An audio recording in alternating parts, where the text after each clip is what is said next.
Hello and welcome to this special series, Equity Sahi Hai. Joining me today is one of India's most dynamic mutual fund leaders, Aashish Somaiyaa, and there's a lot to talk to him about. Thank you very much, Aashish, for joining me. Aashish, we've talked at length over the months and years about the risk involved with equity, but certain recent events have brought risk to the fore as far as debt is concerned as well. So my first question to you, what is the kind of risk that is involved when you invest in debt?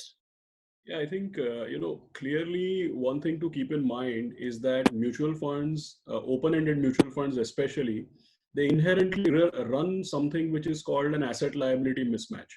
Because as you are aware, all these mutual funds, the biggest virtue for them, which at certain points in time also becomes a risk, that particular virtue is that whenever you want to withdraw your money, you're going to get it back the next morning. And how does the fund actually pay you? They are holding certain underlying bonds or fixed income securities of different types, which they will have to liquidate and then pay to people who are actually redeeming. Now, typically, the liability side of their book is overnight. All liabilities are overnight in nature. And the asset side of the book, yes, there will be some cash, but generally the asset side of their book will have varying different maturities.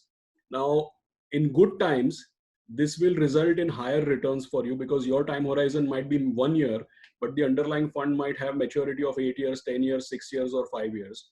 So you are investing for 1 year, but getting returns commensurate to maturities ranging 5 to 10 years. And, at the same time, you have your liquidity in your hand. So every once in a while, when liquidity in the market gets strained or when interest rates behave unexpectedly, so one risk is clearly the asset liability mismatch. And the second is related to the credit quality of the underlying portfolio. Because even if assets and liability profiles are matched, the fact is that what paper they are holding in those portfolios and what is the kind of credit quality that those papers have, what are the kind of, the issuers, what is their financial position, what are their leverage ratios, what is the interest coverage from their revenues.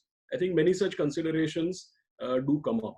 So largely it is the asset liability risk and the credit risk. That's how I would put it. Mutual fund investments are subject to market risks. Read all scheme related documents carefully.